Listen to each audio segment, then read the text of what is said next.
Paper जो हमारा है वो क्या है, November 14 पेपर 1 वेरिएंट 2। सही है, तो November 14 पेपर 1 वेरिएंट 2।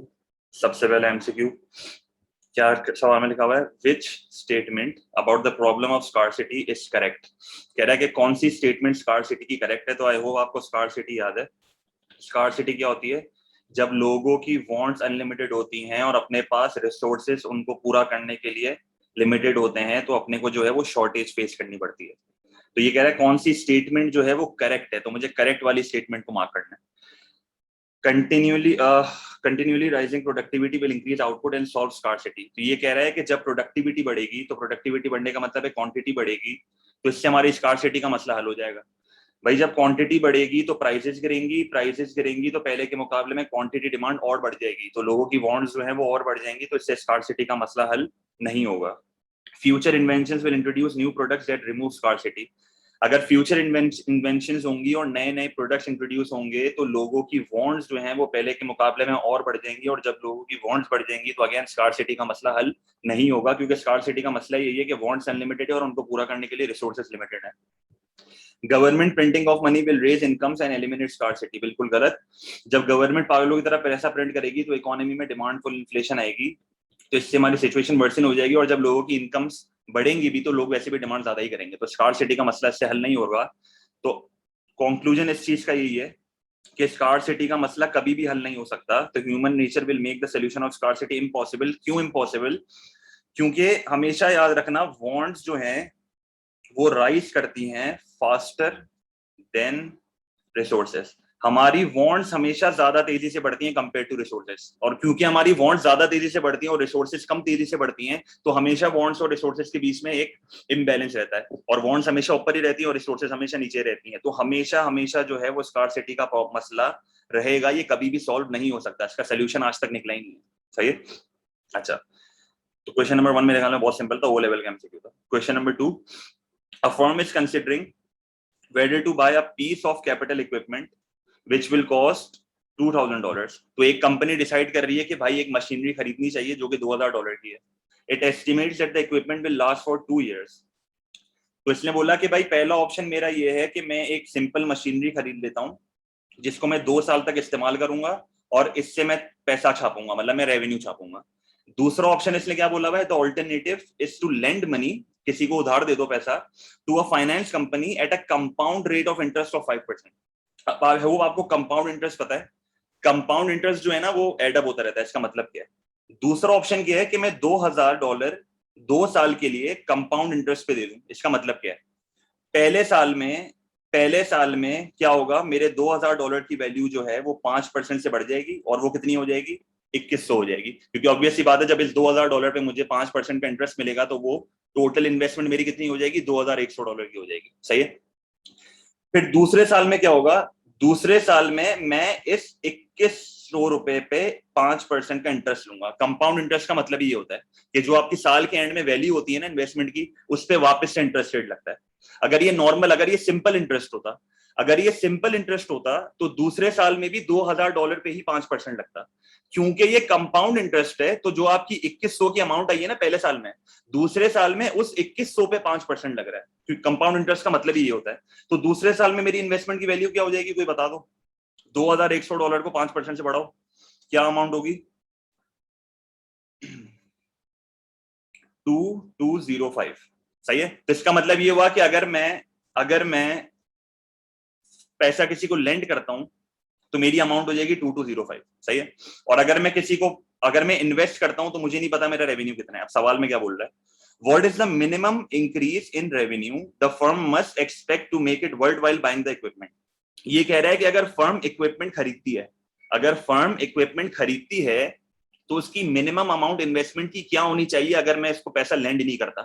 तो मुझे एक बात बताओ, जब मैं पैसा लेंड करता हूं तो मैं पैसा कितना कमा रहा हूं, 2205। जब मैं पैसा लेंड कर रहा हूं तो मैं पैसा कितना कमा रहा हूं, 2205 कमा रहा हूं। अब मुझे एक बात बताओ, मिनिमम इंक्रीज इन रेवेन्यू कितना होना चाहिए? तो मिनिमम इंक्रीज इन रेवेन्यू मेरा एटलीस्ट जो है वो 2205, मतलब ये बेसिकली फाइनल इन्वेस्टमेंट पूछ रहा है। ये कह रहा है फाइनल इन्वेस्टमेंट जो है वो कितने की होनी चाहिए कि मैं पैसा लेंड ना करूं और मैं पैसा इक्विपमेंट पे लगा दूं। तो अगर मुझे बैंक से 2205 की मेरी टोटल अमाउंट बन रही है, तो मैं जो है वो किस पे पैसा लगाऊं कि मेरी जो है ये वाली इन्वेस्टमेंट मुझे अच्छी ना लगे और मुझे दूसरी वाली अच्छी लगे। तो अगर मैं पैसा इक्विपमेंट पे लगाऊंगा तो मुझे एटलीस्ट 2206 की अमाउंट चाहिए, वरना अगर 2206 की अमाउंट नहीं आएगी तो इससे बेहतर मैं यही पैसा लगा दूंगा। सही है। तो बेसिकली ये दो इन्वेस्टमेंट अपॉर्चुनिटीज को कंपेयर कर रहा है। ये कह रहा है कि अगर पहली इन्वेस्टमेंट में 2205 मुझे मिल रहा है तो इक्विपमेंट में मुझे कितना रेवेन्यू मिलना चाहिए कि मैं बैंक में पैसा ना डालूं। तो मुझे इक्विपमेंट में एटलीस्ट इतना रेवेन्यू मिलना चाहिए कि मैं बैंक में पैसा ना डालूं। क्लियर है ये चीज? सही है। नहीं नहीं उमर, ये फाइनल ये कंफ्यूजन बच्चों को हुई थी इस सवाल में, ये वाली नॉर्मल कंफ्यूजन बच्चों को इस सवाल में होती है। इसका जवाब जो है ना वो बी नहीं होगा, इसका जवाब बी नहीं होगा। ये आपकी कंफ्यूजन बिल्कुल ठीक है, इसका आंसर डी होगा। ये हमसे फाइनल इन्वेस्टमेंट पूछ रहा है, ये हमसे बेसिकली फाइनल इन्वेस्टमेंट पूछ रहा है। भले इसकी वर्डिंग गलत है, इसलिए मिनिमम इंक्रीज लिखा हुआ है, पर हमें उसको फाइनल अमाउंट बतानी है। क्योंकि अगर मैं कंपाउंड इंटरेस्ट से देखता हूँ ना तो मेरी अमाउंट ये आ रही है 2205 आ रही है। तो फाइनल वैल्यू पे देखना है मुझे। सही है, मुझे फाइनल वैल्यू पे देखना है, मुझे रेवेन्यू इंक्रीज करके अपनी टोटल इन्वेस्टमेंट। अब बच्चे यहाँ पर लिखा हुआ है मिनिमम इंक्रीज इन रेवेन्यू, तो बच्चे समझते हैं हमें एडिशनल बताना है। हमें एडिशनल नहीं बताना, इन्वेस्टमेंट में इंक्रीज इन रेवेन्यू ऐड करके बताना है। सही है। तो कंफ्यूजन आपकी बिल्कुल सही है, इसमें कोई मसला? सही है। तो अगेन अगर ये वाली कंफ्यूजन है तो मसला नहीं है, आंसर इसका डी होगा। सही है। अच्छा, अगेन ये ऐसा एमसीक्यू अब आता भी नहीं है, ये इसके बाद आया भी नहीं है। सही है। क्वेश्चन नंबर 3, क्योंकि कंपाउंड इंटरेस्ट एक ऐसी चीज है जो कि हमारे सिलेबस में इतनी पढ़ाई नहीं जाती। हाँ बिल्कुल सही है। अच्छा, दूसरा question number 3, the diagram shows the production possibility curve x x. तो ये मेरा प्रोडक्शन पॉसिबिलिटी कर्व है x x of an economy that produces both consumer goods and capital goods. सही है। तो देख लो यहाँ पर कैपिटल गुड लिखा हुआ है और यहाँ पर कंज्यूमर गुड लिखा हुआ है। If the economy move from point M to point N, ये कह रहा है कि मैं पॉइंट एम से पॉइंट एन पे जा रहा हूँ। तो अगर मैं पॉइंट एम से पॉइंट एन पे जा रहा हूँ तो मुझे एक बात बताओ, अगर मैं पॉइंट एम से पॉइंट एन पे जा रहा हूँ तो आप बताओ कंज्यूमर गुड पहले के मुकाबले में क्या हो रहे हैं? कंज्यूमर गुड जो है वो आपके बढ़ रहे हैं और कैपिटल गुड जो है वो आपके क्या हो रहे हैं? कम हो रहे हैं। क्योंकि अगर आप देख लो एम से अगर मैं एन पे जाता हूं तो कंज्यूमर गुड बढ़ रहे हैं और कैपिटल गुड कम हो रहे हैं। अगर आपको अच्छे से याद हो, कैपिटल गुड जो है वो एक इकोनॉमी के लिए लॉन्ग टर्म इन्वेस्टमेंट है। और अगर आप अभी कैपिटल गुड्स को कम करोगे, अगर आप अभी कैपिटल गुड्स को शॉर्ट रन में कम करोगे तो फ्यूचर में जाके आपकी कंट्री का पोटेंशियल क्या हो जाएगा? कम हो जाएगा। क्योंकि ये हमारी इकोनॉमी के पोटेंशियल को हेल्प करता है। क्योंकि अगर आपको याद हो कैपिटल गुड से ही कंज्यूमर गुड बनता है, तो अगर आप अभी अपने कैपिटल गुड को कम करोगे तो फ्यूचर में आपका पोटेंशियल कम होगा। सही है। तो हमसे यही पूछा है कि फ्यूचर में हमारा पीपीसी में क्या होगा, क्या चेंज आएगा। तो हमेशा याद रखना आपका पीपीसी जो है वो अंदर की तरफ आएगा, एक्स एक्स से वाई वाई पे आ जाएगा। सही है। आपके मुल्क का जो है वो पोटेंशियल पहले के मुकाबले में क्या हो जाएगा? कम हो जाएगा। तो आंसर यहाँ पर क्या होगा? बी होगा। अगर सवाल में बोला होता ना, अगर सवाल में बोला होता कि कैपिटल गुड बढ़ रहा है, फिर आंसर डी होता, फिर आंसर डी होता। क्योंकि अगर कैपिटल गुड में शॉर्ट रन में ज्यादा बनाऊंगा तो कंट्री का पोटेंशियल बढ़ेगा। सही है। तो सवाल में से कैपिटल गुड को कम करा है तो इसका मतलब है फ्यूचर में मेरा पोटेंशियल कम होगा। सही है। सी रिप्रेजेंट ये कर रहा है कि भाई कंज्यूमर गुड में कोई अच्छा चेंज है और कैपिटल गुड में कोई बुरा चेंज है। सही है। तो वो इंडिविजुअली दोनों के केसेस बताता आपको, इंडिविजुअली दोनों में कोई चेंज आया है जिसकी वजह से पीपीसी मेरा चेंज हुआ है, ना शिफ्ट हुआ है ना टिल्ट हुआ है, चेंज हो गया। सही है। क्लियर है, उसकी पोजीशन चेंज हो गई है। और ये वाला रिप्रेजेंट कर रहा है कि कंज्यूमर गुड में कुछ हुआ है, तो वो इंडिविजुअली आपको बता देता। कैपिटल गुड में जब चेंज आता है तो मेरा पूरा पीपीसी अंदर की तरफ आता है, क्योंकि कंज्यूमर गुड में कोई चेंज नहीं बताया उसने मुझे, मेरे पूरी कंट्री का। क्योंकि एक बात हमेशा याद रखना, जब आप प्रेजेंट में कैपिटल गुड को कम बनाओगे तो फ्यूचर में कंज्यूमर गुड भी कम होंगे, क्योंकि कैपिटल गुड से ही कंज्यूमर गुड बनता है। तो पूरे मुल्क का पोटेंशियल कम होगा। सही है। क्लियर है ये चीज? क्योंकि अगर आप सी ऑप्शन चूज करते हो तो सी ऑप्शन में कंज्यूमर गुड बढ़ रहे हैं, सी ऑप्शन में कंज्यूमर गुड बढ़ रहे हैं, तभी गलत है सी। अच्छा, अगेन हल्का एमसीक्यू था। Question number 4, Irfan and his brother Ben own. अब ये दोनों जो है ना वो ओन करते हैं। अगर ये दोनों ओन करते हैं तो ये क्या होंगे? ये एंटरप्राइज होंगे। And run a fishing business together, they have one boat. Boat क्या होगा? कौन सा फैक्टर ऑफ प्रोडक्शन होगा? बोट। सोचो।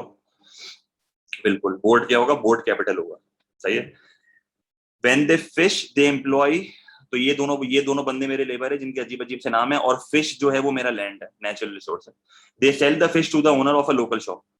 तो बेसिकली मुझसे से यही पूछा हुआ है, which row correctly identifies the factors of production involve. अगर मैं लैंड की बात करता हूं तो लैंड क्या है? लैंड मेरी फिश है। लेबर की बात करता हूँ तो लेबर मेरा ये दोनों बंदे हैं, तो ये दोनों बंदे ये रहे, सही है। कैपिटल की अगर मैं बात करता हूँ तो बोट मेरा कैपिटल है, और एंटरप्राइज की अगर मैं बात करता हूँ तो ये दोनों दोस्त मेरे एंटरप्राइज है, तो मेरा आंसर क्या होगा? मेरा आंसर डी होगा, सही है। अगर आप इजीली एंटरप्राइज को भी आइडेंटिफाई कर लेते हैं ना तो ऑटोमेटिकली आंसर यही बन जाता है, क्योंकि एंटरप्राइज में सिर्फ यही एक ऑप्शन दिया हुआ है, सही है। और ये दोनों मिलके ओनर है, सही है, इंडिविजुअल ओनर नहीं है, दोनों मिलके ओनर है। तो ये बहुत हल्का एमसीक्यू था, इसमें मैं टाइम नहीं लगा रहा। Question number 5। अच्छा, question number 5, the market price of a product rose from $8 to $10। $8 से अगर $10 आ रहा है तो कितने परसेंट का इंक्रीज आया है मार्केट प्राइस में? कितने परसेंट का इंक्रीज आया, जल्दी बता दो। 8 से 10, $8 में कितने परसेंट का इंक्रीज है? 25% का इंक्रीज है। And as a result the market demand fell from 20,000 to 8,000। तो ये कितने परसेंट का डिक्रीज है? ये कितने परसेंट का डिक्रीज है? ये 60% का डिक्रीज है। तो पीईडी कितना आ जाएगा? पीईडी कैसे निकालोगे? Percentage change in price divide by percentage change in quantity divide by percentage change in price ना। तो बेसिकली क्या करोगे? -60% डिवाइडेड बाय +25%। तो पीईडी कितना आएगा? 2.4। इसका मतलब है मोर देन 1 है तो इलास्टिक होगा, सही आएगा तो माइनस में हमेशा, सही है, लॉ ऑफ डिमांड। अच्छा, उसके बाद consumer X demand decline from 30 to 24। अब ये कितना परसेंट का चेंज आया है? 30 to 24 डिमांड के लिए कितना परसेंटेज का चेंज है? -20%। और कंज्यूमर वाई की डिमांड के लिए 100 से 60, तो ये कितने परसेंटेज, कितना चेंज है? ये 40% है, तो ये तो नहीं बता सकता, सही। अच्छा, मुझे कोई कंज्यूमर एक्स का पीईडी बता दो। कंज्यूमर एक्स का पीईडी क्या होगा? कंज्यूमर एक्स का पीईडी कैसे निकालोगे? 25% प्राइस का चेंज है, 20% क्वांटिटी का चेंज है, तो पीईडी निकालो कंज्यूमर एक्स का। कंज्यूमर एक्स का कितना होगा? 0.8। कंज्यूमर एक्स का होगा 0.8। कैसे निकाला है? -20% को डिवाइड करा है +25% से, क्योंकि परसेंटेज चेंज इन प्राइस तो यही रहेगा, परसेंटेज चेंज इन प्राइस तो यही रहेगा। एक्स की इसने मुझे क्वांटिटी अलग दे दी है, सही है, एक्स की इसने मुझे क्वांटिटी अलग दे दी है। इसी तरह कंज्यूमर वाई का बताओ पीईडी क्या होगा? कंज्यूमर वाई का पीईडी क्या होगा? मुझे ऑलरेडी बता दिया किसी ने, 1.6, सही है। तो मेरे पास सारी इंफॉर्मेशन आ गई है जो मुझे चाहिए। अब क्या लिखा हुआ है? What can be concluded from this information? Consumer X demand for the product was more elastic than the market demand. अगर आप नोटिस करो, कंज्यूमर एक्स की -0.8 है और मार्केट की -2.4 है। क्या ये स्टेटमेंट सही है? पहली वाली ये स्टेटमेंट गलत है, क्योंकि कंज्यूमर एक्स की जो डिमांड है वो मार्केट डिमांड से ज्यादा इन इलास्टिक है, इलास्टिक नहीं है, क्योंकि इसकी कम है और मार्केट की ज्यादा है, सही है। तो इन इलास्टिक है, इलास्टिक नहीं है। Consumer x percentage share of the market increase. अब थोड़ी और ख्वारी करनी पड़ेगी। पहले कंज्यूमर एक्स का मार्केट शेयर क्या था? देखो मार्केट शेयर कैसे निकलता है, मैं कंज्यूमर एक्स के मार्केट शेयर को टोटल मार्केट से डिवाइड कर दूंगा। कैसे करूंगा? मतलब कंज्यूमर एक्स की डिमांड को टोटल मार्केट की डिमांड से डिवाइड कर दूंगा। कैसे? कंज्यूमर एक्स की पहले कितनी थी डिमांड? 30 थी ना, तो मैं 30 को डिवाइड करूंगा किससे? मैं 30 को डिवाइड करूंगा 20,000 से, जो मेरी मार्केट की डिमांड है, और इसको मैं मल्टीप्लाई कर दूंगा 100 से। तो एक्स का पहले इनिशियल मार्केट शेयर कितना आ रहा है? एक्स का इनिशियल मार्केट शेयर कितना आ रहा है? मैंने एक्स की डिमांड को मार्केट की डिमांड से डिवाइड किया है, सही है। तो एक्स का बता दो पहले कितना आ रहा है? 0.15%। और एक्स का अगर मुझे नया वाला चाहिए तो नया वाला कैसे निकालूंगा? मैं इसकी डिमांड, नई वाली डिमांड इसकी 24 है और मार्केट की नई डिमांड कितनी है? 8,000। तो क्या करूंगा? 24 डिवाइडेड बाय 8,000 मल्टीप्लाई बाय 100, कितना आ जाएगा? 0.30। तो क्या इसका मार्केट शेयर बढ़ा है? स्टेटमेंट सही है। क्या इसका मार्केट शेयर इंक्रीज हुआ है? यस। तो इसका मार्केट शेयर जो है वो इंक्रीज हुआ है, तो इसका मतलब आंसर क्या होगा? बी ही होगा, सही है। बाकी ऑप्शन भी देख लेते हैं। प्रोड्यूसर टोटल प्रॉफिट फेल, नहीं बता सकते, कॉस्ट की इंफॉर्मेशन नहीं दी हुई। प्रोड्यूसर्स टोटल रेवेन्यू रोज। अब कौन से प्रोड्यूसर का इसने हमें नहीं बताया हुआ? कौन से प्रोड्यूसर का इसने हमें नहीं बताया हुआ? क्योंकि एक की डिमांड इलास्टिक है, एक की डिमांड इन इलास्टिक है, हम नहीं बता सकते, सही है। तो सबसे सिंपल यहाँ पर सवाल यही होगा, विच प्रोड्यूसर। एंड अगेन वही चीज, इन्फॉर्मेशन मुझे कंज्यूमर की दी हुई है, बात ये प्रोड्यूसर की कर रहा है, सही है। तो ये भी एक बहुत बड़ा मसला है, सही है। तो ये इन्फॉर्मेशन इनफ नहीं है, तो नो डेटा, सही है। तो मेरा आंसर यहाँ पर क्या होगा? बी होगा। क्लियर है? अगेन ख्वारी वाला एमसीक्यू था पर बहुत सिंपल एमसीक्यू था भाई, सही है। अच्छा, question number 6। Question number 6, a government wishes to impose a tax on a good. अगर गुड पे टैक्स लग रहा है तो कौन सा टैक्स होगा? जल्दी थोड़ा स्पीड अप जाइए। गुड पे टैक्स लग रहा है तो कौन सा टैक्स होगा? दिमाग खोलो थोड़ा। इनडायरेक्ट टैक्स होगा। अगर गुड पे टैक्स लग रहा है तो इनडायरेक्ट टैक्स होगा। So that the producer and not the consumer page most of the tax. मतलब ये बेसिकली कहना चाह रहा है कि producer burden should be more than consumer burden. तो डिमांड क्या होनी चाहिए प्रोडक्ट की? Consumer burden producer burden consumer burden से ज्यादा होना चाहिए, तो डिमांड क्या होनी चाहिए प्रोडक्ट की? Elastic and elastic, elastic. अगर आपको याद हो, इलास्टिक के केस में consumer producer burden is more then consumer burden, क्योंकि प्रोड्यूसर जो है वो प्राइजेस को बढ़ाने से डरता है, और जब वो प्राइजेस को बढ़ाने से डरता है तो वो ज्यादा बर्डन खुद बेयर कर लेता है और कंज्यूमर पे कम डालता है, क्योंकि उसको पता है अगर मैं हल्की सी भी प्राइस बढ़ा दूंगा तो कंज्यूमर मेरे से कट जाएगा। तो producer burden is more then consumer burden. तो विच लेवल ऑफ इलास्टिसिटी? तो इसका आंसर होगा ए, इलास्टिक डिमांड। अगर डिमांड इन इलास्टिक होती तो क्या होता? कंज्यूमर बर्डन मोर देन प्रोड्यूसर बर्डन। अगर इलास्टिसिटी परफेक्टली इन इलास्टिक होती तो सिर्फ और सिर्फ कंज्यूमर पे करता, क्योंकि कंज्यूमर के पास कोई सब्स्टिट्यूट ही नहीं है। और अगर यूनिटरी होती तो उसमें कोई तुक ही नहीं बनती। सही है। अच्छा, मैं एक और चीज बता रहा हूं। अगर इस सवाल में आपको पीईएस भी दिया हुआ होता, कभी कभार ये पीईएस और पीईडी को साथ देता है और ये पूछता है कि बताओ बर्डन किसका ज्यादा होगा, कंज्यूमर का प्रोड्यूसर का? तो भाई इसके 3 केसेस होते हैं, चाहे वो टैक्स हो या सब्सिडी हो। मैं पहले भी बता चुका हूँ, ये मैं एक और आखिरी बार बता रहा हूँ, तो ये अपने पास लिख लो। ये मैंने मेरे ख्याल में जून 16 के पेपर में बताया था। जून 16 के 3 केसेस होते हैं। सबसे पहला केस होता है अगर price elasticity of supply is more then price elasticity of demand. अगर सवाल में आपको इलास्टिक सप्लाई दिया हुआ है और इन इलास्टिक डिमांड दी हुई है, आपको वो सप्लाई और डिमांड बना के देगा। अब आपको आइडेंटिफाई करना है कि पीईएस ज्यादा है कि पीईडी ज्यादा है। वो आप आइडेंटिफाई कर लोगे more than one less than one से, वो बड़ी बात नहीं होती। अगर PES is more than PED तो हमेशा याद रखना कंज्यूमर बर्डन या बेनिफिट हमेशा एक्सीड करेगा प्रोड्यूसर को। सही है। कंज्यूमर बर्डन या बेनिफिट हमेशा एक्सीड करेगा प्रोड्यूसर को। सही है। तो ये सबसे पहला केस है, if PES is more than PED consumer benefit या burden is more than producer benefit या बर्डन। ये टैक्सेज और सब्सिडी दोनों में अप्लाई होता है। सही है। तो दोनों का अलग अलग नहीं है, सेम ही होता है। दूसरा केस क्या होता है? अगर मेरा प्राइस इलास्टिसिटी ऑफ सप्लाई और price elasticity of demand equal है। अब अगर ये दोनों चीजें इक्वल हैं तो consumer burden will be equals to producer burden. And सबसे लास्ट केस होता है if price elasticity of supply is less than price elasticity of demand. इसका मतलब अगर पीईडी मेरा पीईएस से ज्यादा होगा तो यहां पर क्या होगा? यहां पर सिनेरियो आपका ये होगा कि आपका प्रोड्यूसर बर्डन या benefit will exceed consumer burden या बेनिफिट। सही है। तो ये 3 केसेस हो गए। उसके अलावा चौथा केस क्या आता है? चौथा केस होता है if your price elasticity of demand is 0, तो यहां पर सिर्फ कंज्यूमर पे करेगा। सही है। एंड लास्ट केस होता है if your price elasticity of demand is infinite, तो सिर्फ और सिर्फ कौन पे करता है? प्रोड्यूसर पे करता है। सही है। ये दोनों केसेस बहुत कम आते हैं, मेनली ये 3 टेस्ट करता है वो। सही है। तो ये हमेशा याद रखना, if PES is more than PED consumer exceed producer, दोनों इक्वल है तो दोनों का इक्वल होगा, और अगर पीईडी पीईएस से ज्यादा है तो प्रोड्यूसर का ज्यादा होगा, कंज्यूमर का कम होगा। सही है। और ये दोनों केस तो बहुत सिंपल है, ये आपको आते ही होंगे। अब ये सवाल सिंपल था, इस सवाल में ये चीजें पूछी नहीं थी, पर मैंने जानबूझ के बता दिया क्योंकि आगे अगर आए तो मुझे रिपीट नहीं करना पड़ेगा। क्लियर है ये चीज? क्लियर है ये चीज? अच्छा, क्वेश्चन नंबर 7। अभी रट्टा मारना है, इसकी लॉजिक पे नहीं जाना, ये रट्टा मारना है खाली, ये लॉजिक नहीं मांगना मेरे से। ये प्रूफ हो सकता है, ये डायग्राम से प्रूफ होगा। अब डायग्राम मुझे अलग अलग बनानी पड़ेंगी बहुत। The demand for a commodity has unitary price elasticity. अब अगेन यूनिटरी प्राइस इलास्टिसिटी अगर आपको याद हो, ये वो केस होता है जिसमें टोटल रेवेन्यू और टोटल एक्सपेंडिचर क्या रहता है? अनचेंज रहता है। तो मतलब आप बेसिकली अगर 10% से प्राइस बढ़ाओगे तो क्वांटिटी डिमांडेड भी 10% से गिरेगी और टोटल रेवेन्यू और टोटल एक्सपेंडिचर क्या रहेगा? अनचेंज रहेगा हमेशा।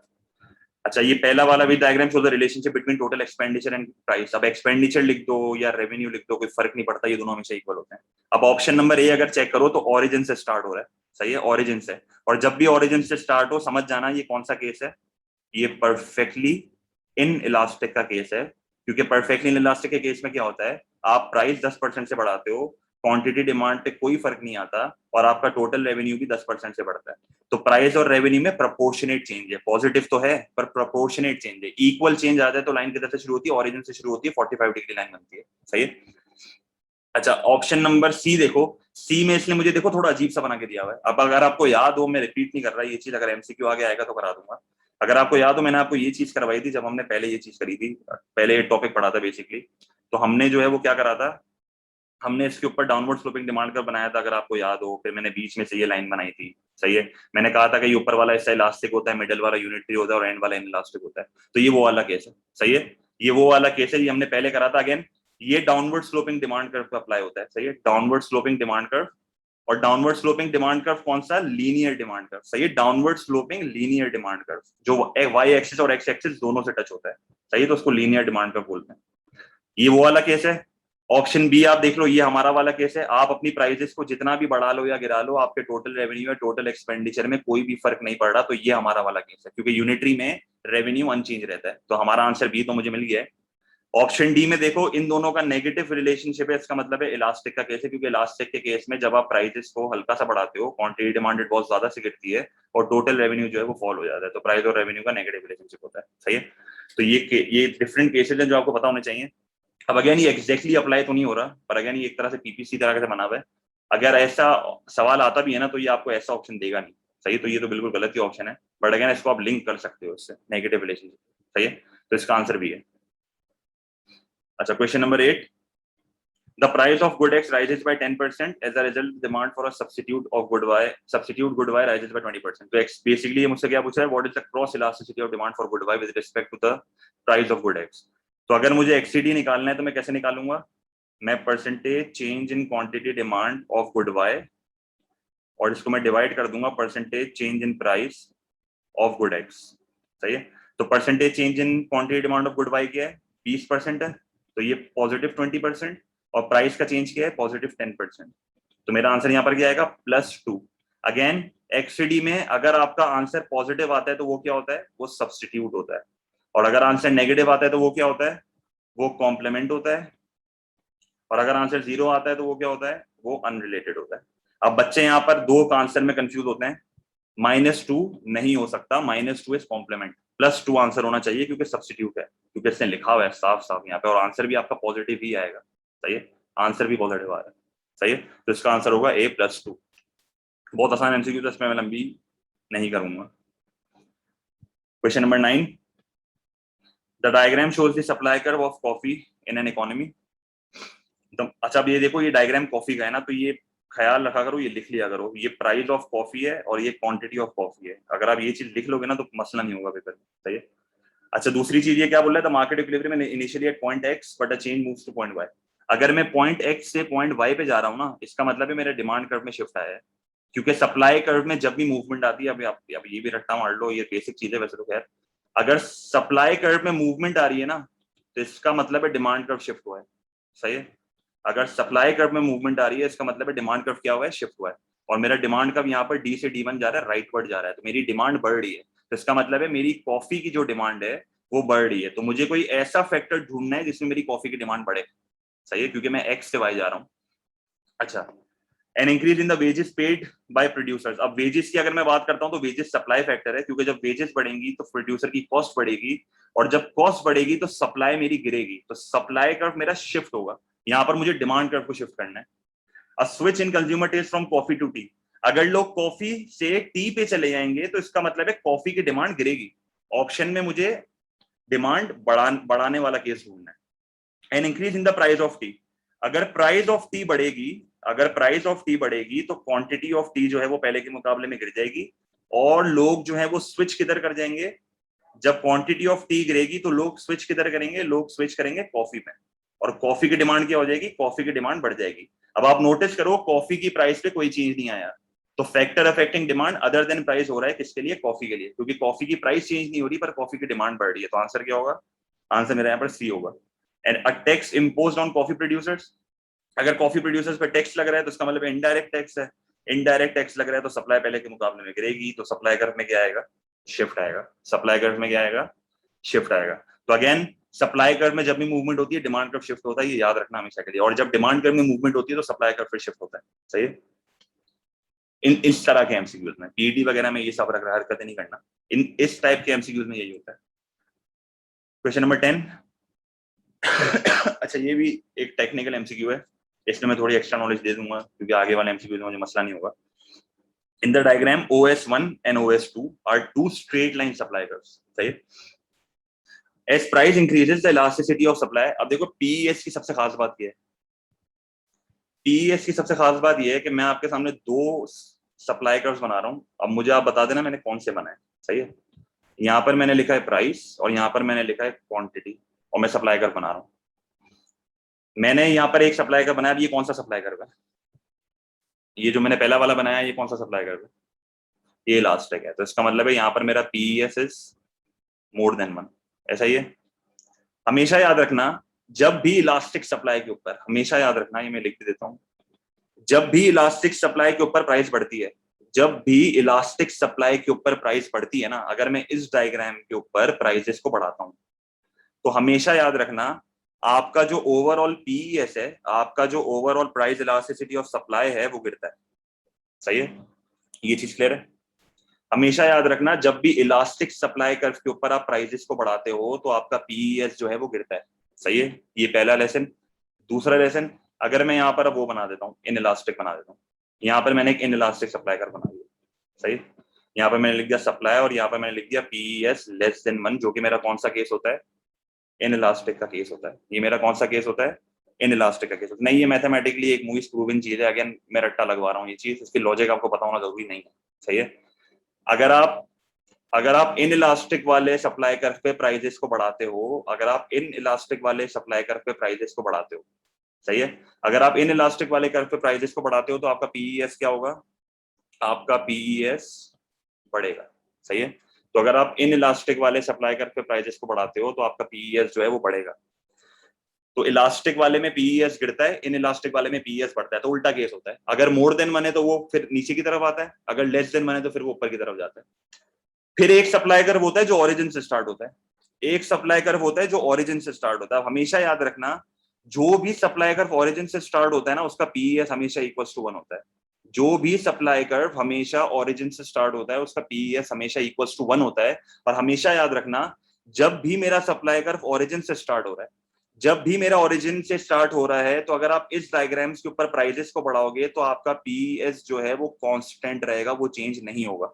अब अगेन ये मैथमेटिकली प्रूविंग चीज है, तो आप चाहे अपना सप्लाई कर्व वैसे बना दो, ऐसे बना दो या ऐसे बना दो, आप जिस भी सप्लाई कर्व पे अपनी प्राइजेस को बढ़ाओगे your PES will always be constant, और ये सारे सप्लाई कर्व डिनोट करेंगे कि इनका पीईएस इक्वल टू 1 है। सही है, तो हमेशा याद रखना अगर सप्लाई कर्व ओरिजिन से स्टार्ट हो रहा है तो your PES will be constant, तो आंसर यहाँ पर क्या होगा, डी होगा। सही है, ये मसला। अब ये इस तरह टेस्टिंग करता है भाई, बहुत कॉमन एमसीक्यू है और लेटेस्ट में बहुत आता है ये।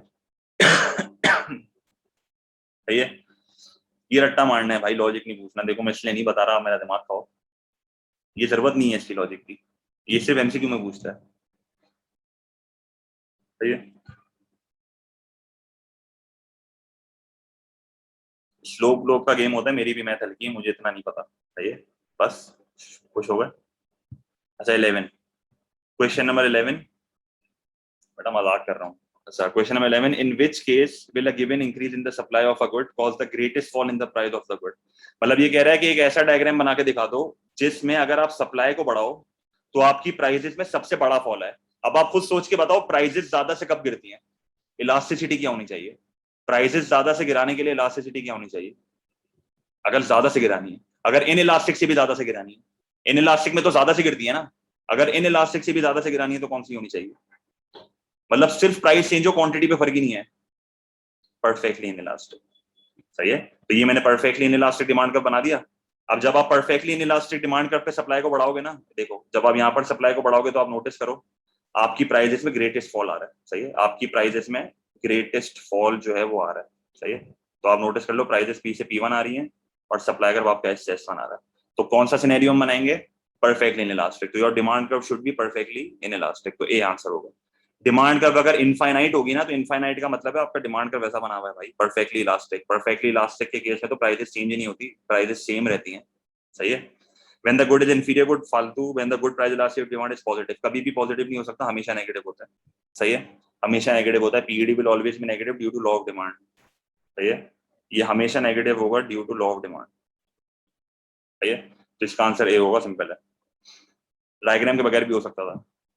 Question number 12, the table shows the maximum price a consumer would be willing to pay for the successive cans of fruit juice। successive cans का मतलब क्या है कि ये एक के बाद एक जूस पीता जा रहा है। successive का मतलब क्या होता है, ये एक के बाद एक जूस पीता जा रहा है। the price of a can of fruit juice is $4, तो एक्चुअल प्राइस क्या है, एक्चुअल प्राइस इज $4 ना, तो मैं सारा थ्रू आउट द टाइम जो है वो $4 लिख देता हूँ। सही है, तो ये बेसिकली ये इसकी विलिंगनेस है। फिर ये जो प्राइस है ना, ये इसकी विलिंगनेस है, ये इसकी विलिंगनेस है, ये एक्चुअल प्राइस है। Having bought 3 can the consumer decides to buy a fourth. सही है। अगर मुझे एडिशनल कंज्यूमर सरप्लस चाहिए, अगर मुझे मार्जिनल कंज्यूमर सरप्लस चाहिए या एडिशनल कंज्यूमर सरप्लस चाहिए, तो कैसे निकालूंगा? 14 माइनस 4 क्या होगा? 10, 10 माइनस 4 क्या होगा? 6, 6 माइनस 4 क्या होगा? 2, 4 माइनस 4 0 और 3 माइनस 4 -1। तो अगर मैं चौथा ग्लास खरीदता हूं जूस का, तो मेरा कंज्यूमर सरप्लस क्या होगा? अगर मैं चौथा ग्लास जूस का खरीदता हूं तो मेरा कंज्यूमर सरप्लस पे कोई चेंज आएगा? मेरे टोटल कंज्यूमर सरप्लस में कोई चेंज आएगा? अगर मेरा एडिशनल 0 हो गया है तो टोटल में कोई चेंज आएगा? अब तो A2 भी पढ़ चुके हो थोड़ा बहुत, सही है। तो अगर एडिशनल 0 होता है तो टोटल में कोई चेंज नहीं आता। इसका मतलब अगर मैं चौथा ग्लास जूस का पीता हूं तो मेरा कंज्यूमर सरप्लस तो 0 है, और अगर consumer surplus additional consumer surplus ही 0 है तो मेरा टोटल भी अनचेंज रहेगा ना। मेरा टोटल इसलिए अनचेंज रहेगा क्योंकि there is no additional change in consumer surplus, और एडिशनल कंज्यूमर सरप्लस में जब कोई चेंज नहीं आ रहा तो टोटल भी अनचेंज रहेगा। अब दूसरा ऑप्शन है लोअर्स बाय $2।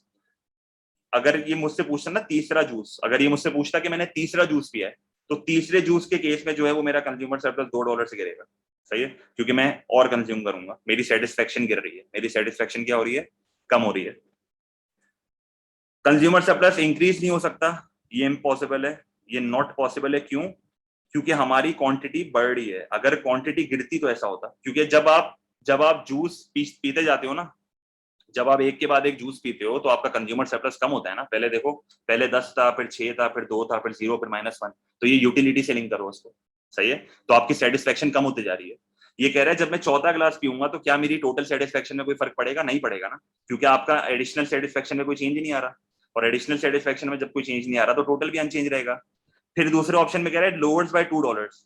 तो $2 से मेरा सेटिस्फेक्शन उस केस में गिरेगी जब मैं तीसरा ग्लास पानी का पीऊंगा। जब मैं तीसरा ग्लास पानी का पीऊंगा तो देखो 2 से मेरा कंज्यूमर सरप्लस जो है वो क्या हो रहा है? कम हो रहा है। और कंज्यूमर सरप्लस मेरा बढ़ नहीं सकता, मेरी सेटिस्फेक्शन बढ़ नहीं सकती, क्योंकि जब आप एक के बाद एक गुड कंज्यूम करते हो तो सेटिस्फेक्शन हमेशा गिरेगी। सेटिस्फेक्शन सिर्फ उस केस में गिरती है जब आपकी क्वांटिटी बढ़ती है, जब आपकी क्वांटिटी कम होती है, सही है। तो ये रेस का तो सवाल ही पैदा नहीं होता, क्योंकि मेरी क्वांटिटी बढ़ रही है।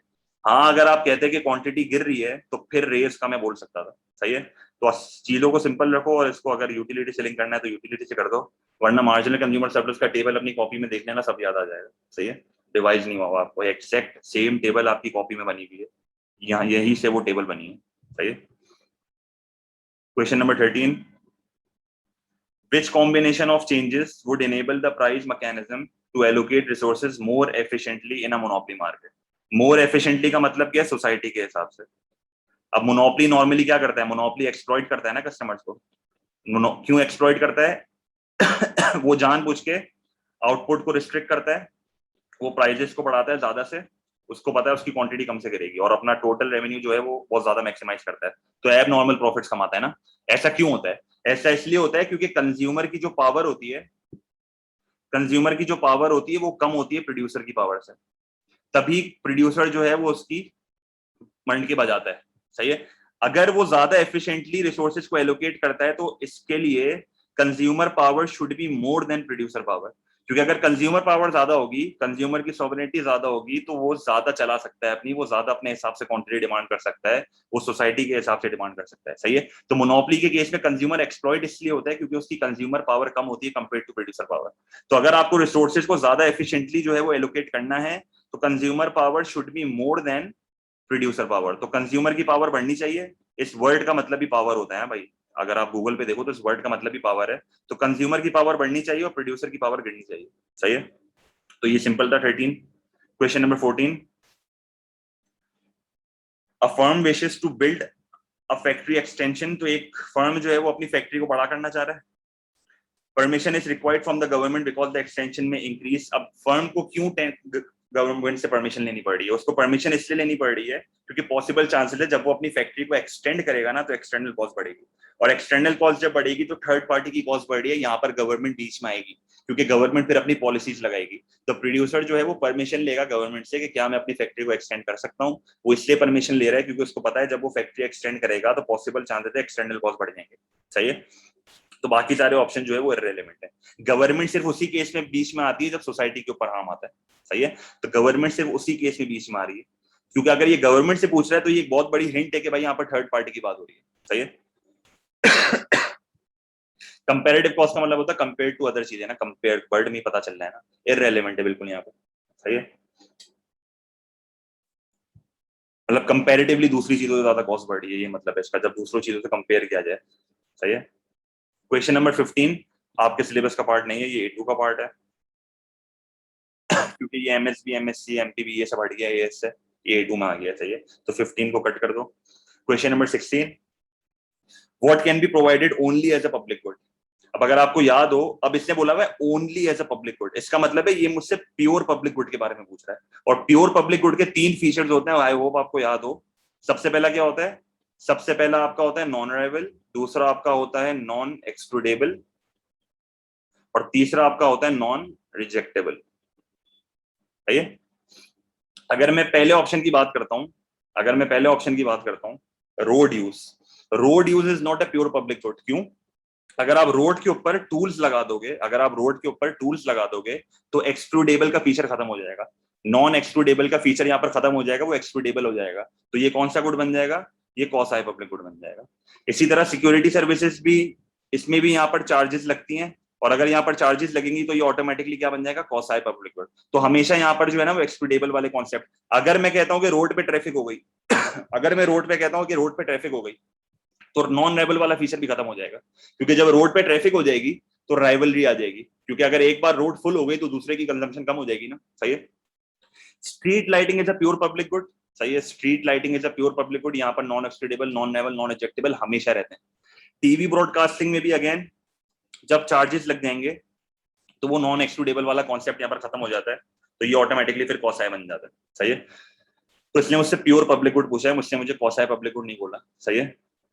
रिजेक्टेबल इतना इंपॉर्टेंट नहीं होता, रिजेक्टेबल जो है ना वो इतना इंपॉर्टेंट नहीं होता, मेन ऊपर वाले 2 फीचर्स हैं उससे डिटरमाइन होता है, ये वाला एक एक्स्ट्रा फीचर है जो कि पेपर में इसके एक्स्ट्रा मार्क्स होते हैं, अगर आप पेपर में ये नहीं भी लिखते ना तो मसला नहीं होता, मेन ये 2 फीचर होते हैं, इन पे खेलना होता है, सही है। नॉन राइवल नॉन एक्सक्लूडेबल को देखो, अगर ये इसमें मसला आ रहा है ना तो फिर पब्लिक गुड को चेंज करना पड़ता है, सही है। इसका इतना मसला नहीं होता, ये अगर पेपर में भी नहीं लिखते ना कोई फर्क नहीं पड़ता, सही है। अच्छा, क्वेश्चन नंबर 17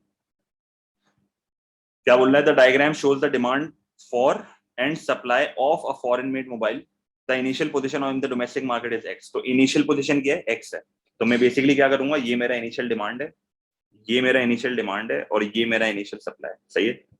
तो इनिशियल पोजीशन मेरी एक्स है, इंपोर्टर्स इंक्रीज द सप्लाई, तो सप्लाई मेरी बढ़ी, सप्लाई क्या हुई, बढ़ी, तो सप्लाई मेरी एस से किधर आ गई, S1 पे आ गई, सप्लाई मेरी एस से S1 पे आ गई, और सप्लाई अगर मेरी एस से S1 आएगी तो मैं पॉइंट एक्स से जो है वो यहाँ पर आ जाऊंगा, मैं पॉइंट एक्स से यहाँ पर आ जाऊंगा, तो ये मेरा सबसे पहला सिनेरियो यहाँ पर हुआ है।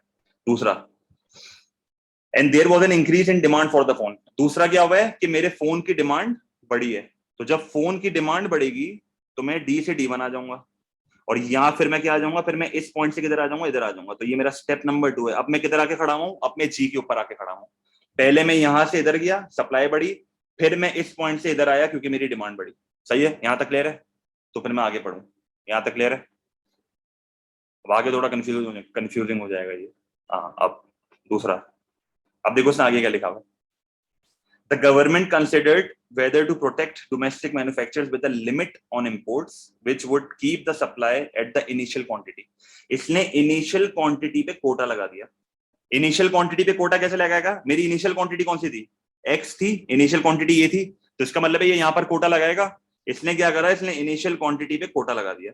अब जब इसने इनिशियल क्वांटिटी पे कोटा लगा दिया तो मुझे एक बात बताओ, मैं करंटली पॉइंट जी पे हूं, मैं करंटली किधर हूं, पॉइंट जी पे हूं, तो अगर इसने इनिशियल क्वांटिटी पे कोटा लगा दिया तो मैं पॉइंट जी से किधर आऊंगा, मैं पॉइंट जी से कौन से पॉइंट पे आऊंगा, ई पे आऊंगा, एक्सीलेंट, मैं कहा आऊंगा, मैं पॉइंट जी से पॉइंट ई पे आ जाऊंगा, तो ये मेरी फाइनल पोजीशन होगी, ये मेरी क्या होगी, ये मेरी फाइनल पोजीशन होगी, सही है। तो आंसर क्या होगा, how would the price change between the new equilibrium without a limit on imports and the equilibrium with a limit on imports. तो विदाउट अ लिमिट ये होगी, एंड विद अ लिमिट ये होगी, सही है। तो विदाउट अ लिमिट ये है, विद अ लिमिट ये है, तो इसका मतलब है मैंने मूवमेंट कहां से कहा करी है, मैंने मूवमेंट जो है वो पॉइंट जी से पॉइंट ई पे करी है, तो मेरा आंसर क्या होगा, सी होगा।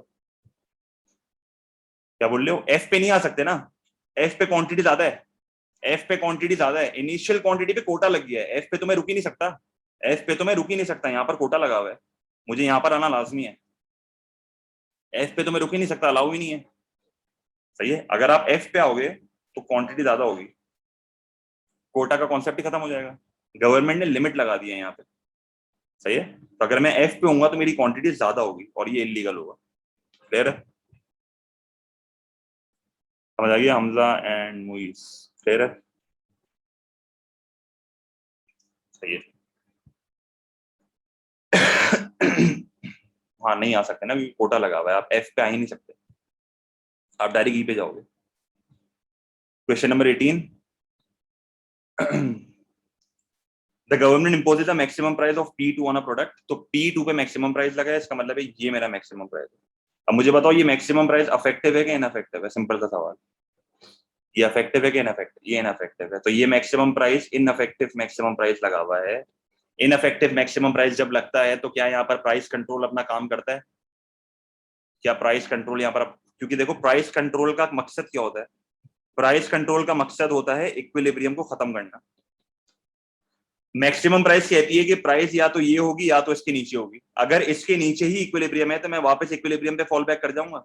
इसका मतलब है अगर मैं वापस इक्विलिब्रियम पे फॉल बैक कर गया तो मेरा प्राइस मैकेनिज्म अभी भी ऑपरेशनल है, तो इसका मतलब है ये प्राइस कंट्रोल हो है ही नहीं, ये प्राइस कंट्रोल है ही नहीं, क्योंकि प्राइस कंट्रोल का मकसद ही ये होता है कि इक्विलिब्रियम को खत्म करना है। तो what will be the position after this action? Position में कोई फर्क ही नहीं आएगा, क्योंकि अगर मेरा मार्केट में इक्विलिब्रियम एक ऑलरेडी स्टेब्लिश हुआ है और अगर आप ऊपर प्राइस लगा देते हो तो इस ऊपर प्राइस का फायदा ही नहीं है, मार्केट में सरप्लस होगा और ऑटोमेटिकली प्राइस कम हो जाएगी, तो वापस आप इधर ही फॉल बैक करोगे, तो मार्केट की पोजीशन में कोई फर्क ही नहीं आएगा। इक्विलिब्रियम प्राइस P1 होगी और इक्विलिब्रियम क्वांटिटी Q1 होगी, कोई फर्क ही नहीं आएगा। सही है, तो मेरा आंसर यहाँ पर क्या होगा? ये होगा। अब ये अगेन ये बहुत कॉमन एमसीक्यू है जो कि लेटेस्ट पेपर में बहुत आता है, सही है, और बहुत हल्का भी है। Question number 19, what is an affect on a country of free trade? Again अगर आपको याद हो, फ्री ट्रेड का मतलब क्या होता है कि कोई प्रोटेक्शनिज्म का टूल नहीं है, कोई टैरिफ नहीं है, कोई कोटा नहीं है, कोई एम्बार्गो नहीं है, फ्री ट्रेडिंग हो रही है आपस में, मूवमेंट बिल्कुल फ्री है। तो फ्री ट्रेड से अफेक्ट क्या होगा? ग्रेटर डाइवर्सिफिकेशन, बिल्कुल गलत। फ्री ट्रेड एनकरेज करता है स्पेशलाइजेशन। क्यों एनकरेज करता है? क्योंकि आप जिस चीज में अच्छे होते हो आप वो प्रोड्यूस करते हो और उसको एक्सपोर्ट करते हो, और आप जिस चीज में अच्छे नहीं होते आप उसको बनाते नहीं हो, आप उसको इंपोर्ट करते हो। तो जब फ्री ट्रेड होता है तो इससे डाइवर्सिफिकेशन नहीं होती, इससे स्पेशलाइजेशन होती है। सही है, तो ये पूरा ऑपोजिट चले जाता है। सही है। Greater efficiency in the resource use, बिल्कुल सही। क्यों? क्योंकि आप जिस चीज में अच्छे होगे आप वही बनाओगे। तो ये हमें कौन से कॉन्सेप्ट पे लेके आ जाता है? ये हमें कंपैरेटिव एडवांटेज पे लेके आ जाता है जब आप लो कॉस्ट पे चीजें बनाते हो। सही है, तो इसका आंसर भी होगा। ग्रेटर इंडिपेंडेंस इन प्रोडक्शन, बिल्कुल गलत। यहाँ पर डिपेंडेंस हो जाती है। क्यों डिपेंडेंस हो जाती है? क्योंकि आप पॉसिबली दूसरी कंट्रीज पे डिपेंडेंट हो जाते हो। सही है। Greater security for local industries, बिल्कुल गलत। लेस सिक्योरिटी होती है, क्योंकि जब फ्री ट्रेड होता है तो पॉसिबल चांसेस है हमारे लोकल प्रोड्यूसर्स मार्केट से आउट हो जाए। सही है, क्लियर है ये चीज? तभी तो उसके टूल्स लगाते हैं फिर प्रोटेक्शनिज्म के। सही है, तो 19 आंसर भी है। क्वेश्चन नंबर 20, अब ये तो मैं नहीं बता रहा, खुद बता दो यार। What is meant by dumping in international trade? इसका आंसर क्या होगा? बिल्कुल, selling products in a foreign market at price below cost. सही है, इसको बेसिकली क्या बोलते हैं? Predatory pricing. सही है, प्रीडेटरी प्राइसिंग। अच्छा बच्चे ये वाला आंसर कर देते हैं, ये गलत है। हाँ भाई, ये गलत है, और ये भी गलत है। लोअर क्वालिटी का तो कॉन्सेप्ट ही नहीं आता, तो इसका आंसर सिंपल ये होगा। सही है, बिलो कॉस्ट होता है, बिलो अदर प्रोड्यूसर्स की प्राइस नहीं होती, बिलो कॉस्ट होता है, तभी तो उसको डंप बोलते हैं, डंप करते हैं। As a result of a trade agreement, सही है, as a result of a trade agreement toys produced in Africa can be supplied to European market। सही है, तो एक ट्रेड एग्रीमेंट हुई है जिससे अफ्रीका जो है वो टॉयज अपने सप्लाई कर सकता है किधर? यूरोपियन मार्केट्स में। These toys are much cheaper than similar toys produced in Europe। तो ये बिल्कुल चीपर है, तो प्राइसेस जो है वो पहले के मुकाबले में कम है, पर क्वालिटी थोड़ी बेकार है इसकी। सही है, तो अफ्रीका के जो प्रोडक्ट्स है उनकी क्वालिटी थोड़ी बेकार है। सही है। What will happen in Europe to expenditure on toys, employment in European toy companies and imports from Africa? देखो एक बात तो क्लियर है, अगर मैं इंपोर्ट्स फ्रॉम अफ्रीका की बात करता हूँ ना, तो इंपोर्ट्स तो लाजमी तौर पे बढ़ेंगे, क्योंकि अगर प्राइजेस गिर रही है ना तो इंपोर्ट की क्वांटिटी तो बढ़ेगी बढ़ेगी, तो ये तो इंक्रीज ही होगा। पर एक बहुत बड़ा मसला ये है कि भले प्राइस गिर रही है, भले क्वांटिटी बढ़ रही है, हमें नहीं पता कि यूरोप में लोग ये टॉयज खरीदेंगे कि नहीं खरीदेंगे। हमें नहीं पता लोगों के एक्सपेंडिचर में क्या चेंज आएगा। ये डिपेंड किस पे करता है? ये डिपेंड करता है पीईडी के ऊपर, उनको प्रोडक्ट पसंद आ भी रहा है कि नहीं आ रहा। सही है, लो क्वालिटी प्रोडक्ट उनको पसंद आ भी रहा है कि नहीं आ रहा, देखो क्वांटिटी तो बढ़ेगी क्योंकि प्राइस कम हो रही है, पर पॉइंट ये है कि एक्सपेंडिचर बढ़ेगा कि गिरेगा ये हमें नहीं पता, ये डिपेंड करता है पीडी पे, ये डिपेंड करता है यूरोप के कस्टमर्स के ऊपर। तो अगर मुझे एक्सपेंडिचर नहीं पता तो एक्सपेंडिचर क्या होगा, अनसर्टेन होगा। और अगर मुझे एक्सपेंडिचर ही नहीं पता तो मैं इस चीज का भी अंदाजा नहीं लगा सकता कि यूरोपियन कंट्रीज की इंप्लॉयमेंट पे क्या इफेक्ट आएगा, क्योंकि अगर एक्सपेंडिचर बढ़ेगा तो यूरोपियन की जो टॉय कंपनी है उनका जो है वो एम्प्लॉयमेंट गिरेगी, और अगर लोग अफ्रीका से एक्सपेंडिचर कम करेंगे तो इसका मतलब है वहां पर फिर एम्प्लॉयमेंट बढ़ेगी। तो हम ये चीज नहीं बता सकते, ये अनसर्टेन है। तो ये पूरी की पूरी कहानी किस पे डिपेंड करती है, एक्सपेंडिचर पे डिपेंड करती है कि लोग क्या खरीद भी रहे हैं कि नहीं खरीद रहे। क्वांटिटी ऑब्वियस सी बात है बढ़ रही है, बेसिक लॉ ऑफ डिमांड है, प्राइसेस कम हो रही है तो क्वांटिटी डिमांड तो बढ़ेगी ना भाई, प्राइसेस कम हो रही है तो क्वांटिटी डिमांड तो बढ़ेगी। सही है, तो इसका आंसर सिंपली क्या होगा, इसका आंसर होगा डी। सही है। Question number 22, which international transaction is correctly matched to the part of the balance of payment account in which it is recorded। सही है, तो पहली वाली क्या बोला था, outflow of funds from national reserves to foreign residents, balancing item बिल्कुल गलत, ये बेसिकली रिजर्व्स की ट्रांजैक्शन है। The provision of banking services to foreign companies financial section बिल्कुल गलत, ये ट्रेड इन सर्विसेज में आएगा, ये किधर आएगा, ये ट्रेड इन सर्विसेज में आएगा। The purchase of shares in the foreign banks, ये कैपिटल सेक्शन में नहीं आता कैपिटल सेक्शन में एसेट्स आते हैं, शेयर्स जो है वो किधर आएगा, वो फाइनेंशियल अकाउंट में आएगा। सही है। The receipt of interest on loans to foreign companies, ये इनकम सेक्शन में आएगा, बिल्कुल सही है, क्यों, क्योंकि ये करंट अकाउंट का पार्ट है, नेट इनकम्स में आएगा ना ये। सही है, ये करंट अकाउंट का पार्ट है। यहाँ से आपको एक चीज क्लिक करनी चाहिए, इमीडिएट एंड सब्सिक्वेंट इफेक्ट। सही है, तो ये आपको पता होना चाहिए, ये एमसीक्यूज में बहुत आता है यहाँ, ये थ्योरी पेपर का कॉन्सेप्ट नहीं है, ये एमसीक्यूज का कॉन्सेप्ट है, तो इसका आंसर डी होगा। सही है, तो अगेन इसमें सिंपली आइडेंटिफाई करना है कि कौन सी ट्रांजैक्शन कौन से अकाउंट की है। तो अगेन सिंपल एमसीक्यू, लंबी करने की जरूरत नहीं है, थ्योरेटिकल है पूरा। 23, the diagram shows annual average labor productivity growth for 3 groups of countries during 2 time periods। सही है, तो इसने मेरे को 3 कंट्रीज दी हुई है, लैटिन अमेरिका, ईस्ट एशिया और हाई इनकम कंट्रीज। सही है, तो एग्रीकल्चर में अगर आप नोटिस करो तो एग्रीकल्चर में मुझे बताओ लैटिन का क्या हो रहा है, बढ़ रहा है कि गिर रहा है, कलर देख के खुद आइडेंटिफाई करो, लैटिन का बढ़ रहा है कि गिर रहा है, तीनों का इंडिविजुअली मुझे बताओ। ये ग्राफ पढ़ना कोई मुश्किल काम नहीं है, बहुत आसान है। बढ़ रहा है, लैटिन का बढ़ रहा है, क्योंकि लैटिन का पहले इतना था और अब इतना हो गया, तो इंक्रीज हो रहा है। सही है, इंक्रीज हो रहा है। इसी तरह ईस्ट का क्या हो रहा है, ईस्ट का क्या हो रहा है, ईस्ट का कम हो रहा है। हाई का क्या हो रहा है, हाई इनकम का क्या हो रहा है, हाई इनकम का भी कम हो रहा है। सही है, इसी तरह अगर इंडस्ट्री में देखें तो इंडस्ट्री में भी इंडिविजुअली तीनों को देखना पड़ेगा। सही है, तो ईस्ट, लैटिन और हाई। लैटिन का क्या हो रहा है, लैटिन नेगेटिव से पॉजिटिव आ रहा है, लैटिन नेगेटिव से पॉजिटिव आ रहा है, तो इसका मतलब है बहुत शार्प इंक्रीज आ रहा है। सही है, बहुत शार्प इंक्रीज आ रहा है। अगर मैं ईस्ट की बात करता हूं तो ईस्ट में आप नोटिस करो बहुत हल्की सी ग्रोथ आई है, ईस्ट में बहुत हल्की सी ग्रोथ आई है, तो आप बोलोगे ग्रोथ तो आई है पर बहुत स्मॉल ग्रोथ आई है। सही है, और हाई में अगर आप नोटिस करो, हाई मेरा फॉल हुआ है, हाई क्या हुआ है, फॉल हुआ है। Which activity in which country group achieved the greatest improvement in labor productivity between 1975 and 19, आप बताओ दोनों में से हाईएस्ट, दोनों केसेस में हाईएस्ट ग्रोथ किसकी थी, दोनों केसेस में हाईएस्ट ग्रोथ किसकी थी लैटिन की थी, क्योंकि लैटिन में आप नोटिस करो पहले भी बहुत ज्यादा से बढ़ रही थी और दूसरे वाले केस में तो नेगेटिव से पॉजिटिव आ रहा है, तो इसका मतलब है लैटिन जो है वो सबसे ज्यादा इंप्रूव हो रहा है। और इंडस्ट्री इन लैटिन, सही है, इंडस्ट्री इन लैटिन जो है वो नेगेटिव से पॉजिटिव आया है, इसका मतलब है शार्पेस्ट इंक्रीज यहाँ पर आया है। हाँ एग्रीकल्चर भी हो सकता था पर एग्रीकल्चर में इतना इंक्रीज नहीं आया कंपेयर टू ये। सही है, तो तभी मैंने आंसर डी है, तो अगेन फालतू एमसीक्यू था। क्वेश्चन नंबर 24, अब इससे भी एक चीज सीखनी पड़ेगी। देखो अब एक बहुत कॉमन एमसीक्यू है जो कि 2020 में भी आया था, 2019 में भी आया था, 2018 में भी आया था, 3 साल लगातार आया था, और वो ये आया था कि एग्रीगेट डिमांड डाउनवर्ड स्लोपिंग क्यों होता है, why is the aggregate demand downward sloping. इसकी रीजन होती है, इसकी 3 रीजन होती हैं। पहली रीजन क्या होती है, इंटरेस्ट रेट इफेक्ट, पहली रीजन क्या होती है, इंटरेस्ट रेट इफेक्ट। दूसरी रीजन होती है वेल्थ इफेक्ट, और तीसरी रीजन होती है एक्सचेंज रेट इफेक्ट। सही है, इंटरेस्ट रेट इफेक्ट में क्या होता है, इंटरेस्ट रेट इफेक्ट में बेसिकली ये होता है कि जब भी प्राइसेस बढ़ती हैं, अब देखो अगर आपको आई होप अभी इतनी छोटी चीज तो याद हो, एग्रीगेट डिमांड की अगर आपको डायग्राम याद हो, देखो इस तरह की डायग्राम बनती है, इस तरह की डायग्राम बनती है, ये मेरा एग्रीगेट डिमांड होता है, यहाँ पर अपन प्राइस लिखते हैं और यहाँ पर अपन क्या लिखते हैं, रियल इनकम।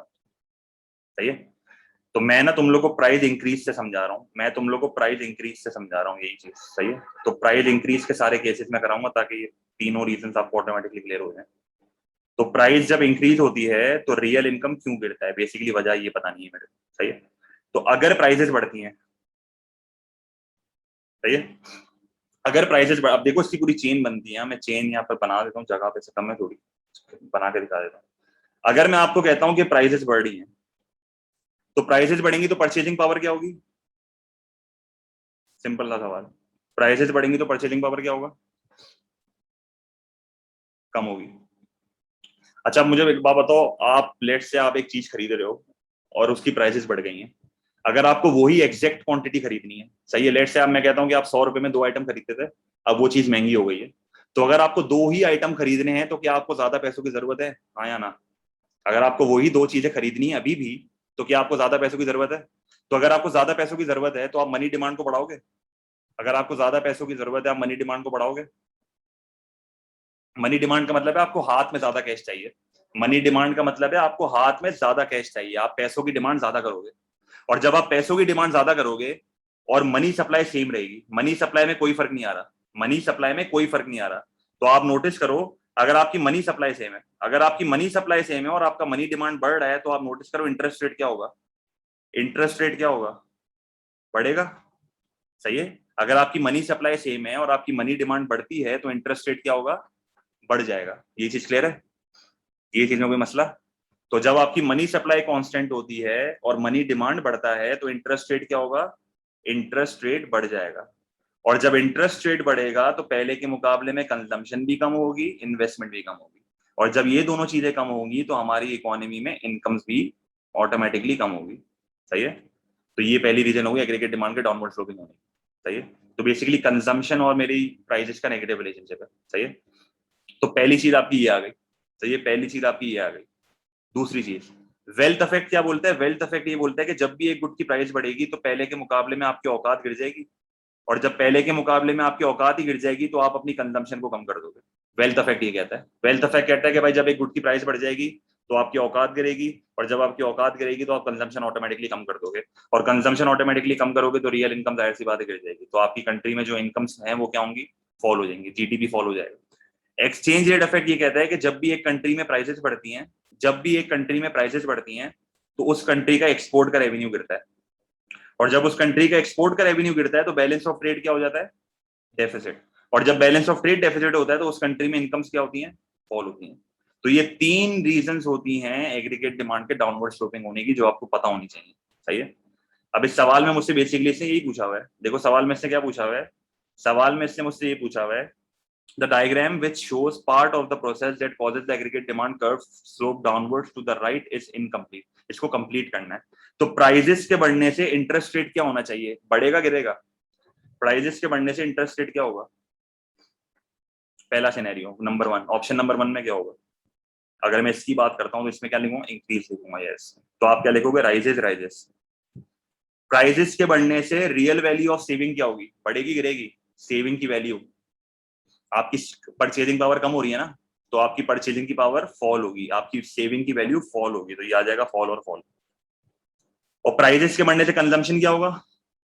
कंजम्पशन भी फॉल होगा, तो ये फॉल्स और फॉल्स, तो आंसर क्या हो जाएगा? आंसर सी हो जाएगा। सही है, क्लियर है ये चीज? कोई मसला? कोई मसला है तो बता दो भाई।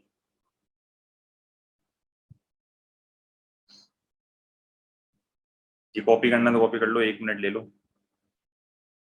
अगेन ये वीडियो में भेज दूंगा आप लोगों को। अच्छा दूसरा एमसीक्यू देखो क्या, ये बहुत सिंपल एमसीक्यू, इसका तो आंसर बता दो भाई। ऑब्वियस सी बात है, जब प्राइसेस गिरेंगी तो तेरी औकात गिरेगी ना भाई, परचेजिंग पावर गिरेगी, रियल सेविंग गिरेगी ना, तेरी सेविंग की औकात थोड़ी रहेगी। इन्फ्लेशन से हमेशा याद रखना वैल्यू ऑफ मनी गिरती है। सही है। हाँ हाँ, तो इंटरेस्ट रेट इफेक्ट यही तो है। इंटरेस्ट रेट इफेक्ट यही है ना कि इंटरेस्ट रेट बढ़ेगा तो सेव ज्यादा करेगा, स्पेंड कम करेगा, और जब स्पेंड कम करेगा तो ऑब्वियस सी बात है गिरेंगी ना। सही है। स्पेंड कम करेगा तो कंजम्पशन तो गिरेगी ना भाई। सही है। ये देख लो, जल्दी बता दो, चलो 5 रहते हैं, जल्दी फारिग करें। The graph shows the rate of inflation in a country in a 5 year period. सही है। तो अगर आप नोटिस करो, अगर जब भी इन्फ्लेशन का रेट पॉजिटिव होगा, जब भी इन्फ्लेशन का रेट पॉजिटिव होगा तो इसका मतलब है prices throughout the time बढ़ रही है। सही है, prices throughout the time बढ़ रही है। और जब भी इन्फ्लेशन का रेट नेगेटिव होगा, जब भी इन्फ्लेशन का रेट नेगेटिव होगा इसका मतलब क्या है? ये डिफ्लेशन वाला सिनेरियो है। और जब भी नेगेटिव होता है इसका मतलब है प्राइजेस क्या हो रही है? कम हो रही है। सही है। तो अगर मैं इस वाले सिनेरियो को देखता हूं तो ये वाला सिनेरियो कौन सा है, प्राइजेस अभी भी बढ़ रही हैं पर कम रेट से बढ़ रही है, डिक्रीजिंग रेट। तो इसको क्या बोलते थे, इसको बोलते थे डिसइंफ्लेशन, क्योंकि रेट अभी भी पॉजिटिव है। ये वाले सिनेरियो को क्या बोलते थे, इस वाले सिनेरियो को बोलेंगे डीफ्लेशन, क्योंकि ये नेगेटिव जा रहा है। इस वाले सिनेरियो को क्या बोलते थे, इसको इन्फ्लेशन बोलते थे, क्योंकि प्राइसेस बढ़ रही है, तेजी से बढ़ रही है। तो जब तक आपका रेट पॉजिटिव है तो प्राइसेस बढ़ेंगी, और जब आपका रेट नेगेटिव है तो प्राइसेस गिरेंगी। सही है। What can be concluded from the graph, the price level fail during the 2 years। बिल्कुल गलत। प्राइस लेवल 2 साल तक गिर नहीं रही थी, प्राइस अभी भी बढ़ रही थी पर डिक्रीजिंग रेट पे बढ़ रही थी, क्योंकि जब तक आपका रेट पॉजिटिव है, जब तक आपका रेट पॉजिटिव है तो प्राइसेस बढ़ेंगी। अब फर्क ये है कि डिक्रीजिंग रेट से बढ़ रही है, disinflation. The price level was the highest during the year 4। बिल्कुल गलत। प्राइस लेवल 5वें साल तक बढ़ी रही थी, और मुझे आंसर इसने दिया हुआ है रेट में। तो प्राइसेस जो हाईएस्ट होंगी वो कौन से साल में होंगी, प्राइसेस जो हाईएस्ट होंगी वो 5th ईयर में होंगी, क्योंकि 5वें साल तक प्राइसेस बढ़ी रही है, क्योंकि चौथे साल में भी प्राइस बढ़ी है, फिर 5वें साल में भी प्राइस बढ़ी है। और अगर 5वें साल में प्राइस बढ़ी है तो इसका मतलब है 5वें साल में प्राइसेस हाईएस्ट होंगी, चौथे साल में नहीं होंगी। सही है। The value of money fail for 5 years। बिल्कुल गलत। वैल्यू ऑफ मनी बढ़ी भी थी, और वैल्यू ऑफ मनी कब बढ़ी थी, जब हमारी कंट्री में डिफ्लेशन आया था।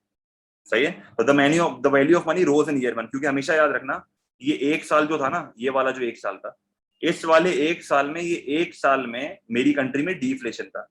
और हमेशा याद रखना जब भी एक कंट्री में डिफ्लेशन होता है तो उस कंट्री में वैल्यू ऑफ मनी क्या होती है, बढ़ती है।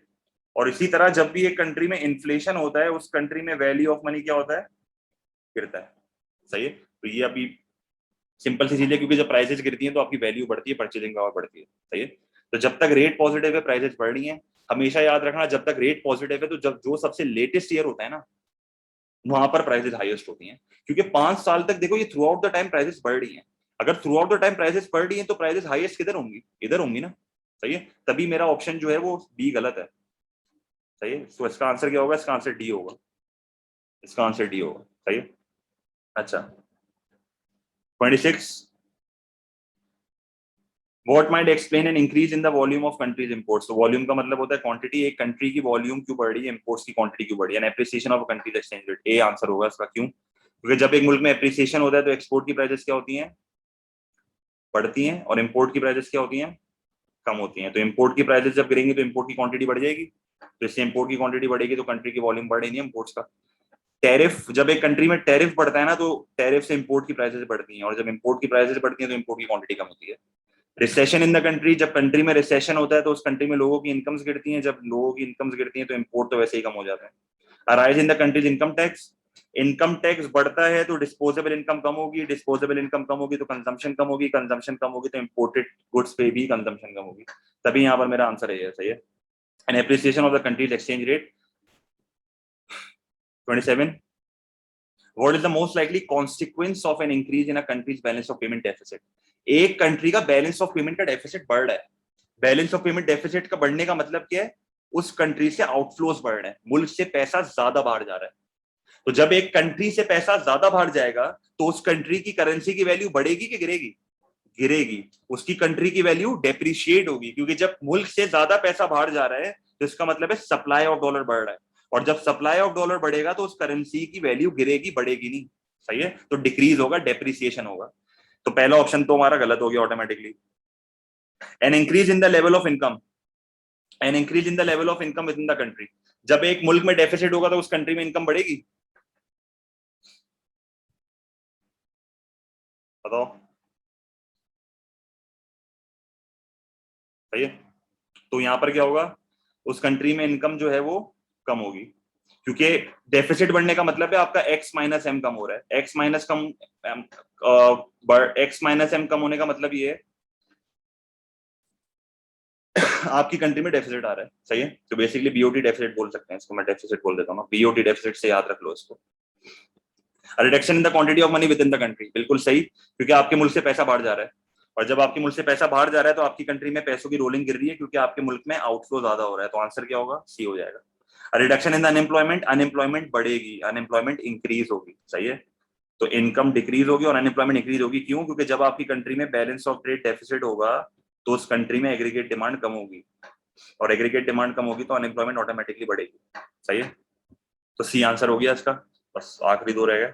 विच economic change might contribute to both cost push and demand pull. ये तो बहुत सिंपल है, इसका आंसर है, ये तो 100 बार आप लोग कर चुके हो। जब एक कंट्री में डेप्रिसिएशन होती है तो एक्सपोर्ट की प्राइसेस क्या होती हैं, कम होती हैं, इंपोर्ट की प्राइसेस क्या होती हैं, बढ़ती हैं। एक्सपोर्ट की प्राइसेस कम होती है तो एक्सपोर्ट की क्वांटिटी क्या होती है, बढ़ जाती है। एक्सपोर्ट की क्वांटिटी बढ़ती है तो एक्सपोर्ट का रेवेन्यू बढ़ता है। एक्सपोर्ट का रेवेन्यू बढ़ता है तो एग्रीगेट डिमांड बढ़ती है, जिससे मेरी कंट्री में क्या आ जाती है, डिमांड पुल इन्फ्लेशन। इंपोर्ट की प्राइसेस बढ़ेंगी तो इंपोर्ट की क्वांटिटी गिरेगी। पर अगर मैं कहता हूं कि मेरे प्रोडक्ट की डिमांड इनइलास्टिक है, इनइलास्टिक के केस में प्राइस और एक्सपेंडिचर का क्या रिलेशनशिप होता है, पॉजिटिव। तो प्राइसेस ज्यादा से बढ़ेंगी, क्वांटिटी कम से गिरेगी, इंपोर्ट का एक्सपेंडिचर बढ़ जाएगा। मेरी कंट्री में कौन सी इन्फ्लेशन आ जाएगी, कॉस्ट पुश इन्फ्लेशन। तो इसका सिंपल आंसर ये होगा, बाकी ऑप्शन देखने की भी जरूरत नहीं है। सही है, ये तो आपको रटा हुआ होना चाहिए। 29, the diagram shows the market for Japanese येन। तो अगर आप नोटिस करो, जैपनीज येन की सप्लाई जो है वो गिर रही है, जैपनीज येन की सप्लाई गिर रही है। तो मुझे ऐसा ऑप्शन देखना है जिसमें मेरी जैपनीज येन की जो सप्लाई है वो मैं फॉल करके दिखा दूं। A reduction in the level of international investment to Japan. अगर जापान में इंटरनेशनल इन्वेस्टमेंट कम आ रही है तो इसका मतलब है जापान की करेंसी की डिमांड कम हो रही है, सप्लाई में कोई फर्क नहीं आ रहा, डिमांड कम हो रही है। Reduction in the level of Japanese tariff. अगर जैपनीज टैरिफ कम हो जाएगा तो इसका मतलब है पहले के मुकाबले में इंपोर्ट की प्राइसेस कम होंगी, इंपोर्ट की प्राइसेस कम होंगी तो एक्सपेंडिचर बढ़ जाएगा, एक्सपेंडिचर बढ़ेगा तो सप्लाई ऑफ येन जो है वो बढ़ेगी। सही है, मुझे सप्लाई गिरानी है। Reduction in the value of foreign goods imported into Japan. Japan में जो है वो बेसिकली इंपोर्ट्स कम हो रहे हैं, जापान की कंट्री के इंपोर्ट कम हो रहे हैं। तो अगर जापान की कंट्री के इंपोर्टेड एक्सपेंडिचर कम हो रहे हैं तो इसका मतलब है सप्लाई ऑफ येन क्या होगी, कम हो जाएगी। क्योंकि अगर मैं इंपोर्ट कम कर रहा हूं तो इसका मतलब है मैं बाहर पैसा सप्लाई कम कर रहा हूं, इसका मतलब है मेरा आंसर क्या होगा, सी हो जाएगा। Reduction in the value of Japanese goods exported. अगर जैपनीज गुड्स एक्सपोर्टेड कम होंगे तो मेरा एक्सपोर्ट का रेवेन्यू क्या हो जाएगा, कम हो जाएगा।